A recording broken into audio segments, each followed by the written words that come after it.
ನಮಸ್ಕಾರ, ನಮ್ಮ ಅಡುಗೆ ಚಾನೆಲ್ಗೆ ಸ್ವಾಗತ. ಇವತ್ತಿನ ವಿಶೇಷ ರುಚಿಕರವಾಗಿರೋ ಅಂಥ ಸಿಹಿಯಾದ ಬೆಳಗ್ಗೆ ತಿಂಡಿ. ಇದನ್ನು ಈವ್ನಿಂಗ್ ಸ್ನ್ಯಾಕ್ಸ್ ಥರ ಕೂಡ ಮಾಡ್ಕೊಂಡು ತಿನ್ಬೋದು. ಮಕ್ಕಳ ಲಂಚ್ ಬಾಕ್ಸ್ ಕೂಡ ಕೊಟ್ಟು ಕಳಿಸ್ಬೋದು. ಮೊದಲನೇ ಸ್ಟೆಪ್ಪಲ್ಲಿ ಮಿಕ್ಸಿ ಜಾರ್ ತೊಗೊಂಡಿದ್ದೀನಿ. ಮೊದಲನೇ ಸ್ಟೆಪ್ಪಲ್ಲೇ ರುಬ್ಕೋಬೇಕು.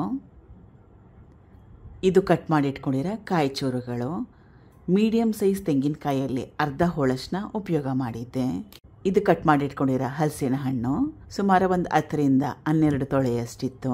ಬೀಜನ ತೆಗೆದು ಕಟ್ ಮಾಡಿ ಇಟ್ಕೊಂಡಿದ್ದೀನಿ. ಬೆಲ್ಲ ಸುಮಾರು ಒಂದು 100 ಗ್ರಾಮ್ಸಷ್ಟು. ಏಲಕ್ಕಿ 2. ನೀರನ್ನ ಹಾಕೊಳ್ದೆ ರುಬ್ಕೋಬೇಕು. ರುಬ್ಬಿದ್ದಾಗಿದೆ. ದೊಡ್ಡದಾಗಿರೋ ಬಟ್ಲಿಗೆ ಸೇರಿಸ್ಕೊತಾ ಇದ್ದೀನಿ. ಇದು ನೆನೆಸಿಟ್ಕೊಂಡಿರೋ ಅಕ್ಕಿ ಸುಮಾರು ಒಂದು 1/4 kg ಅಥವಾ 1 ಗ್ಲಾಸಷ್ಟು. ಹಸಿ ಅಕ್ಕಿ ಬೇಗ ನೆಂದೋಗುತ್ತೆ. 1 ಅವರಿಗೆ ಮುಂಚೆ ನೆನೆ ಹಾಕಿದ್ದೆ.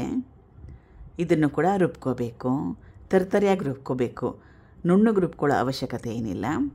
ಅಕ್ಕಿ ಉಪಯೋಗ ಮಾಡೋಕ್ಕೆ ಇಷ್ಟ ಇಲ್ಲ ಅಂದರೆ ಇಡ್ಲಿ ರವೆ ಮನೇಲಿದ್ದರೆ ಅದನ್ನು ಕೂಡ ಉಪಯೋಗ ಮಾಡ್ಬೋದು. ಉಪ್ಪಿಟ್ಟು ರವೆ ಮನೇಲಿದ್ದರೆ ಅದನ್ನು ಕೂಡ ಉಪಯೋಗ ಮಾಡ್ಬೋದು. ನಾನು ಅಕ್ಕಿನ ಉಪಯೋಗ ಮಾಡ್ತಾಯಿದ್ದೀನಿ. ರುಬ್ಬಿದ್ದಾಗಿದೆ. ಚೆನ್ನಾಗಿ ಕಲಿಸ್ಕೋಬೇಕು. ತೋರಿಸ್ತಾ ಇರೋದು ಪರ್ಫೆಕ್ಟಾಗಿರೋ ಕನ್ಸಿಸ್ಟೆನ್ಸಿ. ಇಡ್ಲಿ ಸ್ಟ್ಯಾಂಡ್ ತೊಗೊಂಡಿದ್ದೀನಿ. ಅದರ ಮೇಲೆ ಕಟ್ ಮಾಡಿ ಇಟ್ಕೊಂಡಿರೋ ಬಾಳೆ ಎಲೆಗಳು. ಬಾಳೆ ಎಲೆ ಮೇಲೆ ಮಾಡ್ಕೊಳ್ಳೋದ್ರಿಂದ ಎಕ್ಸ್ಟ್ರಾ ಫ್ಲೇವರ್ ಬರುತ್ತೆ. ಇದನ್ನು ಸ್ಟೀಮ್ ಮಾಡ್ಕೋಬೇಕು. ಸುಮಾರು ಒಂದು 10 ರಿಂದ 15 ನಿಮಿಷ ಹೈ ಫ್ಲೇಮ್ನಲ್ಲಿ.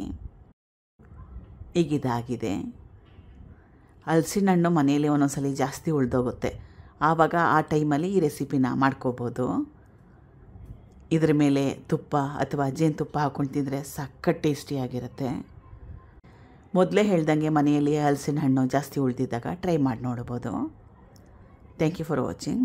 ಧನ್ಯವಾದಗಳು.